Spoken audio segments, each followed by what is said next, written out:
శ్రీగురుభ్యో నమః. హరి ఓం. శ్రీ మహాగణాధిపతయే నమః. శ్రీ మహాసరస్వత్యై నమః. హరి ఓం. యక్కర్తా జగతాం భర్తా సంహర్తా మహసాం నిధి ప్రణమామి తమాదిత్యం బహిరంతస్తమోపకం భవత్యశ్వని నక్షత్రమస్వీరస్రస్తురంగమః ఆద్యస్తురంగస్తురగ అశ్వో వాజో హయో హరి. మార్చి 29 నుండి 6 గ్రహాలు ఒక రాశిలోకి వస్తున్నాయి, మీనంలోకి వస్తున్నాయి. 2 సంవత్సరాల 6 మాసాలు మార్చి 30కి శని కుంభరాశిలో నుంచి మారి మీన రాశిలోకి వస్తున్నాడు. సంవత్సరం 10 నెలలకు రాహువు మీనరాశి నుంచి కుంభరాశికి వస్తున్నాడు. కానీ ఈ గ్రహాలు 6 గ్రహాలు ఒక చోట చేరినాయి. 6 గ్రహాలు ఎట్లా చేరినాయి, ఎందుకు చేరినాయి, ఏమిటి కారణం, దీనివల్ల వచ్చే కష్టమా నష్టమా సుఖమా దుఃఖమా అనేది ఆలోచించుకోవాలి. ఇంతకుముందు 60 సంవత్సరాలకి పూర్వంలో అష్టగ్రహ కూటమి అనేది ఇచ్చింది. ఈ అష్టగ్రహ కూటమి వచ్చినప్పుడు కొంతమంది మానవులు నడుస్తూ పడిపోయి పురాణాలు జరిగారు. మంచం మీద పడుకున్నవాడు పడుకున్నట్లే ప్రాణాలు పోయినాయి. తెల్లవారు చూస్తే మనిషి శవమై ఉన్నాడు. ఇట్లా రకరకాలైన మరణాలు, రకరకాలైన వ్యాధులు, రకరకాలైన సమస్యలు వచ్చినాయి. ఇప్పుడు కూడా 24వ సంవత్సరం 2024వ సంవత్సరం నుంచి 2027వ సంవత్సరం వరకు 24, 25, 26, 27 ఈ 4 సంవత్సరాలు కూడా దుష్ట చతుష్టయం అని చెప్పాలి. 24లోనే కొన్ని రకరకాలైన సమస్యలు, బాధలు బాగా పెరిగిపోయి అసలు ఎట్లా బతకాలి, మానవుల కంటే రాక్షసులైనటువంటి జనం, రాక్షసులంటే వేరే లేరు, మానవుల్లోనే రాక్షసులు, రాక్షసత్వం ప్రబలిపోయి చాలా సమస్యలు వచ్చినాయి. అదే కాదండి, ఈ మధ్య కొన్ని యుద్ధాలు వచ్చినాయి. మరి ఉక్రెయిన్ మీద మరి ఇంకో దేశం, ఆ దేశం యుద్ధం చేసింది రష్యా, అమెరికా. రష్యా ఏం చేసింది, ఉక్రెయిన్ కూడా ఒకప్పటి రష్యాలో భాగమే. మరి వాళ్ళల్లో వాళ్ళు గొడవలు పడి మరి దాన్ని చాలా భాగంలో ఉన్నటువంటి వాడు విడిగా అన్నదమ్ముల్లాగా విభజన అయిపోయిన తర్వాత తమ్ముడు అన్న మీద ఎదురు తిరిగినట్లుగా ఉక్రెయిన్ రష్యాకి ఎదురు జరగటంతో వారిద్దరికీ యుద్ధం వస్తే మధ్యలో కొన్ని దేశాలు ఉక్రెయిన్ని సపోర్ట్ చేసి యుద్ధం జరిపింది. ఈ యుద్ధంలో ఎంత నాశనం అయిపోయిందో, ఎన్ని భవనాలు, ఎన్ని రకాల ఆస్తులు సర్వనాశనం అయిపోయినాయో మనందరికీ కూడా బాగా తెలుసు. మానవ జన్మ ఎత్తిన వాళ్ళు, చదువుకున్న వాళ్ళందరూ కూడా ఇది పెద్ద యుద్ధం, ప్రపంచ యుద్ధంగా మారిపోతుంది అని భయపడ్డాం. అటువంటి యుద్ధం మారింది అంటే కారణం ఏంటంటే గ్రహాల యొక్క సమస్య 24లో ఈ విధంగా మనకు జరిగింది. మనకి జరుగుతుంది 25 ప్రారంభమైంది, 25, 26, 27. ఇప్పుడు ఒక్కొక్క రాశికి ఒక్కొక్క రకంగా ఉన్నది అని చెప్పటం కాదు ఇక్కడ కావాల్సింది, అందరికీ ఉన్నది. ఎట్లా ఉన్నది అంటే ఒక ఇంట్లో ఒక వ్యక్తికి ఒక గ్రహం బాగాలేదనుకోండి, దానివల్ల ఒక వ్యాధి వచ్చింది. ఆ వ్యాధి నిర్మూలన చేయాలి అంటే ఇంట్లో ధనం ఖర్చు పెట్టాలి, అందరూ కూడా దానికి త్యాగం చేయాలి. అట్లా చేస్తేనే ఆ ఇంట్లో వాళ్ళకి ఆ వ్యాధి తగ్గటానికి వీలవుతుంది. ఇది ఒక ఇంటికి ఒక కుటుంబానికి వచ్చిన వ్యాధి కాదు, ప్రపంచానికి వచ్చిన వ్యాధి. ఈ షష్టగ్రహ కూటం ప్రపంచానికి వచ్చిన వ్యాధి. ఎందుకంటే నేను చాలామంది బలాల రాశి వరకు ఇబ్బంది, బలాల రాశి బాగా బాగుంది, బలాల రాశి వల్ల బాగా సంపాదించుకుంటారు, ఇటువంటి మాటలు కాదు చెప్పాల్సింది. ఎప్పుడు కూడా మంచి చెప్పాల్సిన అవసరం లేదు. నువ్వు కోటీశ్వరుడు అవుతారా అని చెబితే, కాదయ్యా నువ్వు పుట్టినప్పటి నుంచి కోటీశ్వరుడు అంటే నువ్వు నా జాతకం చెప్పేది కింద నాకు కోట్లున్నా నువ్వు చెప్పేది ఏందని అవుతాడు. అది కాదు కావాల్సింది. నీకు కోట్లు ఉన్నా కూడా మధ్యలో నష్టం వచ్చేసేసి 60 సంవత్సరాలు సంపాదించిన మొత్తం సర్వం పోయి కేడా ప్లాట్ఫారం అయిపోయే పరిస్థితి వచ్చినప్పుడు దాన్ని గుర్తు చేయటం ధర్మం. అట్లాగే ఇప్పుడు 2025 నుంచి 27 లోపల గ్రహాల వల్ల రకరకాల సమస్యలు వస్తున్నాయి. ఇవాళ ఇప్పుడు మనం ఆనందంగా ఉన్నామనేది కాదు, అందరం బాగుండాలి. ఇప్పుడు సమస్యలు ఏమిటంటే మన మతం హిందూ మతం. హిందూ మతం అనేది ఎటువంటిదంటే ప్రపంచ దేశాల్లో కూడా పూజింపబడుతున్న మతం హిందూ మతం. హిందూ మతం ఎటువంటిది? అనాది మతం. అనాది మతం అంటే ఎవరు పుట్టించింది కాదు, మొదటి నుంచి ఉన్నటువంటి మతం. ఇందులో న్యాయశాస్త్రం ఏం చేస్తున్నారు? ధర్మశాస్త్రంలో కొంత భాగాన్నే న్యాయశాస్త్రం తీసుకొని కోర్టులో డిక్లేర్ చేస్తున్నారు.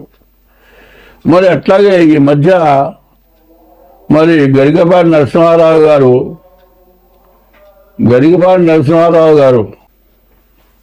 ఈ 6 గ్రహాలు ఒకచోటి చేరినాయి. ఇప్పుడు 60 ఏళ్ల క్రితం అష్టగ్రహం 8 గ్రహాలు ఒక చోట చేరినాయి. ఈ గ్రహాల వల్ల వచ్చినటువంటి సమస్య ఏమిటి? ప్రతి వాళ్ళు రకరకాలుగా చెబుతూ ఉన్నారు. ఇది కాదు మనకు కావాల్సింది. మెయిన్ అసలు ఏమిటి? ఆ మెయిన్ ఎట్లా ఉంటుంది? మెయిన్ అనేది మొదటిది ఎట్లా ఉంటుంది? ఏమంటే శరీరం ఉంది కదా, శరీరానికి 8 రంధ్రాలు ఇచ్చారండి. ఆ 8 రంధ్రాలు ఏంటి? చెవులు 2, కళ్ళు 2 4, ముక్కులు 2 6, నోరు 1 7. 9 రంధ్రాలు ఎక్కడున్నాయి? ఈ మెడకాయ దగ్గర నుంచి పైన 7 రంధ్రాలు ఉన్నాయి. మిగతా 2 రంధ్రాలు 1 2 మొత్తం కలిపి 9 రంధ్రాలు అయినాయి. ఈ 9 రంధ్రాలు 9 గ్రహాలు అయినాయండి. ఈ 9 గ్రహాలుగా 9 రకరకాల ధాన్యాలు ఉన్నాయండి. ఈ 9 సంఖ్య ఎన్ని రకాలుగా ఉందో చూడండి. మరి చిరుధాన్యాలు అంటున్నారు ఇవాళ. ప్రతి వాళ్ళు చిరుధాన్యాలు 9 రకాల ధాన్యాలు తినమంటున్నారు. అట్లాగే 9 రంధ్రాలు, 9 గ్రహాలు, ఇవన్నీ కూడా ఏం చేస్తున్నాయి అనేది మనకు కావాలి మెయిన్గా. అయితే ఎవడికో వస్తుందనే మాటకి నేను అడుగుతున్నాను. ఎవడికో కాదు, నీకే రావచ్చు. కన్నుందండి, కన్ను ఒక గ్రహం రక్షణ చేస్తుంది, ఒక గ్రహం చెవుల్ని రక్షణ చేస్తుంది, ఒక గ్రహం నోరుని రక్షణ చేస్తుంది, ఒక గ్రహం ముక్కుని రక్షణ చేస్తుంది, ఒక గ్రహం కాళ్ళు చేతులు వీటిని రక్షణ చేస్తుంది. దీంట్లో ఏది రక్షణ చేయకపోయినా ఎవరికి ఇబ్బంది? నీకేగా ఇబ్బంది.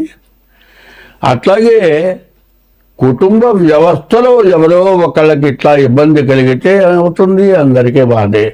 సరే, కుటుంబంలో ఒక వ్యక్తికి ఒక ఇబ్బంది కలిగితే కుటుంబంలో వ్యక్తులందరికీ ఇబ్బంది కదా అనుకుంటే, ఒక దేశానికే ఇబ్బంది కలిగితే దేశంలో ప్రజలందరికీ కూడా ఇబ్బంది కలుగుతుంది.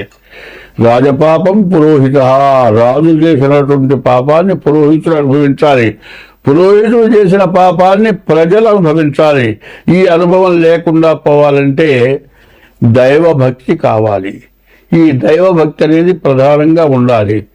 ఏమండి, జ్యోతిష్యం చెబుతున్నారు, జ్యోతిష్యంలో మాకు జరగట్లేదు, మాకేమీ లేదు, అంతా జ్యోతిష్యం ఏం చెబుతున్నారు, తలాడు చెబుతున్నారు, ఏది చెప్పినా ఏది చేసినా మాకు బాధలు పోవటం లేదు అనేవాళ్ళు చాలామంది ఉన్నారు. ఎందుకు పోవటం లేదు? మనం జ్యోతిష్యం ప్రకారం పూజ చేశాము, పూజ చేస్తే ఎందుకు పోలేదు అనేది కాకుండా పూజల వల్లే పోవటం లేదా, ఇంకే దీనివల్ల పోవటం లేదు మనకి ఈ బాధలు అనేది మనం మెయిన్గా ఆలోచించుకోవాలి. ఎట్లాగూ ఎప్పుడు కూడా స్త్రీని తల్లి, భూమి తల్లి, అమ్మవారు తల్లి, అట్లాగే ఇంట్లో గృహిణి తల్లి. ఆడమనిషిగా ఏం చెప్పారు? 4 రకాల స్త్రీలు ఉన్నారు. మరి ఈ 4 రకాల స్త్రీలలో మంచి జాతి స్త్రీలు ఉన్నారు, రకరకాలు ఉన్నారు. వాళ్ళ వల్లే ఈ లోకం, దేశం బాగుపడుతోంది. అందువల్ల భార్యని పెళ్లి చేసుకున్న తర్వాత వాడు ఇంట్లోనే భార్యని అట్టు పెడుతున్నాడు. భార్య ఇంటి బాధ్యతలను తీసుకుంటోంది. ఎవరిని ఎట్టా చూడాలో అట్టగా చూస్తోంది. ఆమె ఎట్లా ఉంటుంది? కార్యేషు దాసి, చేసే పనులలో దాసిగా పనిచేస్తుంది. కరణేషు మంత్రి భర్తకి సలహా ఇవ్వటంలో మంచిగా ఉపయోగపడుతోంది. భోజ్యేషు మాత, భర్తకి భోజనం పెట్టేప్పుడు తల్లిలాగా పెడుతోంది.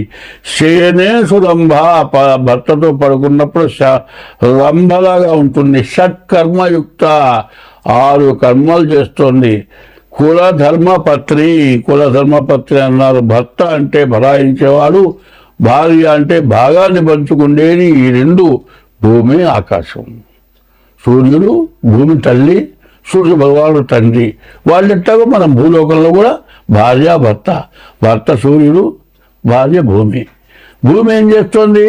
భూమిలోంచి నీళ్ళు వస్తున్నాయి, నవధాన్యాలు పండుతున్నాయి, మరి సముద్రంలో ఉప్పు నీళ్ళు వస్తున్నాయి, మరి నదిలోని మంచినీళ్ళు వస్తున్నాయి. ఇవి కాక విషవాయువులు వస్తున్నాయి, ఆయిల్స్ వస్తున్నాయి. మరి మంచినీళ్ళు వస్తున్నాయి తాగుదాం కదా అని మంచినీళ్ళు తాగాలి, బావిలో నుంచి ఆయిల్ వస్తుంది కదా, అది తాగితే బతుకుతావా? బతకం కదా. ఏది తినాలో అది తినాలి, ఏది తాగాలో అది తాగాలి. అది కూడా ఎక్కడి నుంచి వస్తుంది? అంతా భూమి నుంచే ఉద్భవిస్తుంది. అట్లాగే స్త్రీ వల్లే అన్నీ ఉద్భవిస్తున్నాయి. ఇవి తెలుసుకొని కామక్రోధశ్చ లోభశ్చ దేహే తిష్టంతి తస్కరాః జ్ఞానవిత్తాపహారేణ తస్మాత్ జాగ్రత్త. కామం క్రోధము, ఈ కామం క్రోధం రెండింటి వల్లే దేశమంతా సర్వనాశనమైపోతుంది. కామం అనేది చాలా తక్కువ. ఇటువంటిది యవ్వనం చాలా కొద్ది. మనిషి 100 సంవత్సరాలు బతికితే బాల్యం 25 సంవత్సరాలు, యవ్వనం ఒక 5 సంవత్సరాలు ఉంటుంది. కౌమారం, వార్ధక్యం అంటే 100 సంవత్సరాలు ఇచ్చాడు. 100 సంవత్సరాల వయస్సులో సరిగ్గా యవ్వనం అనేది పూర్తిగా 10 సంవత్సరాలు ఉందని చెప్పడానికి ఇప్పుడు లేదు. ఈ యవ్వనంలో చేయరాని పనుల వల్ల మనకు ఈ గ్రహాలన్నీ కూడా మారిపోతున్నాయి. కారణం ఏమిటా అంటే కుక్కలకు ఒక టైం ఇచ్చాడు సంగమం చేయటానికి. మరి కొన్ని జాతులకి ఏనుగు నీటిలో సంగమం చేస్తుంది. మనం ఏం చేస్తున్నాం? అన్నీ తెలుసు. 24 గంటలు ఆడది కావాలి వీడికి. ఏ టైము వేళ పాడ లేదు. మరి వాళ్ళే మిగతా జాతులు ఏం చేస్తున్నాయి? వాటికి ఇచ్చిన టైంలోనే సంగమం చేస్తున్నాయి. దానివల్ల మరి ఉత్పత్తి చేస్తున్నాయి. మనం ఎప్పుడు పడితే అప్పుడు. దీనివల్ల చాలా నష్టం జరుగుతుంది. ఈ కామం ఎటువంటి చేస్తుంది? ఇంట్లో భార్య ఉందంటే వాడు ఏం చేస్తాడు? ఇంకొక ఈమె 4 పిల్లలు పుట్టారు. ఈ విధంగా ఓపిక పోయింది, శక్తి నశించిపోయింది, రూపంలో కళ తగ్గింది. ఇంకొక దొరికింది పనిచేసే చోట. ఆమె బాగా అందంగా ఉంది. ఆమె ఏం చేస్తుంది? వీడెమ్మడి పడుతుంది. వీడేం చేస్తాడు? ఆమె ఎమ్మడిపడతాడు. చివరికి ఏమవుతుంది? ఇంట్లో భార్యకో ఎవరికో తెలుస్తుంది. ఆమె తగాదా పెట్టుకుంటుంది.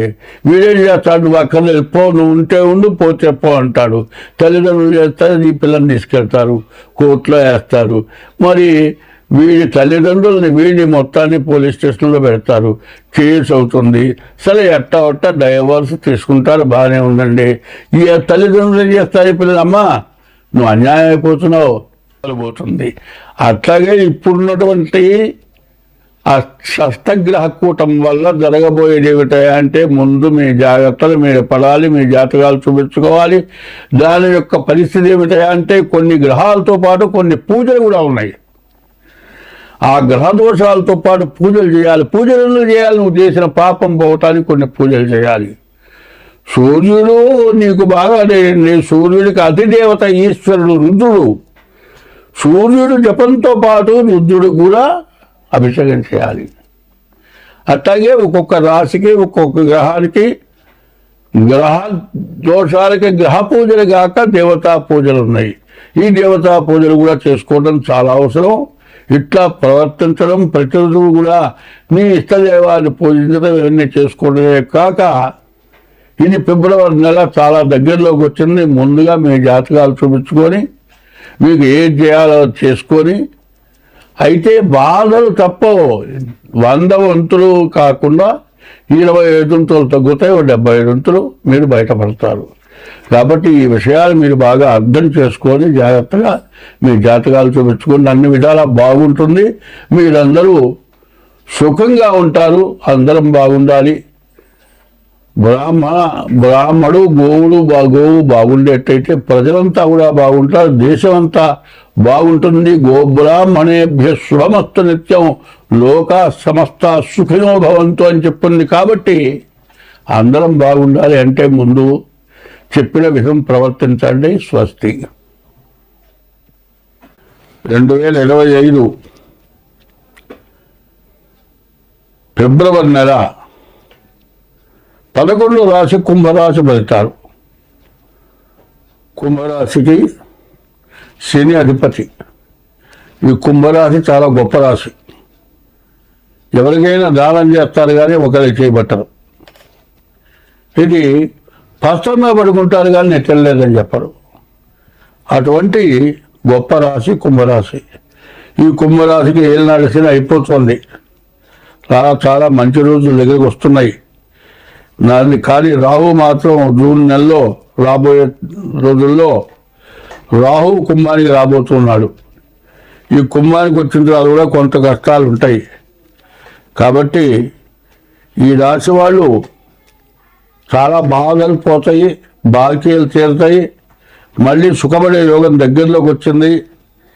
కానీ వీళ్ళ పరిస్థితి ఏంటంటే ఈ కుంభరాశికి మకరంలో శని ఉండగా బాగా నష్టపరిచి కనుక ఉండేటట్లయితే మీనంలోకి వచ్చిన తర్వాత పూర్తిగా మేలు చేస్తాడు.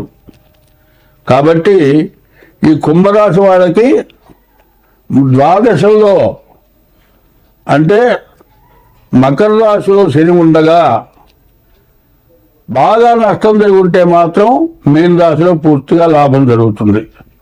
అది బాగా గుర్తుంచుకోండి.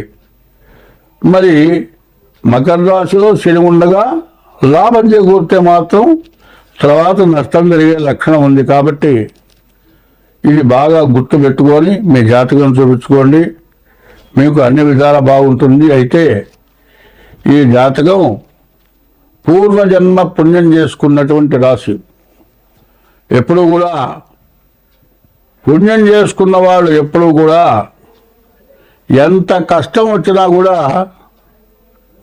వాళ్ళు ఏమీ ఆలోచించరు, కష్టాన్ని గురించి బాధపడరు.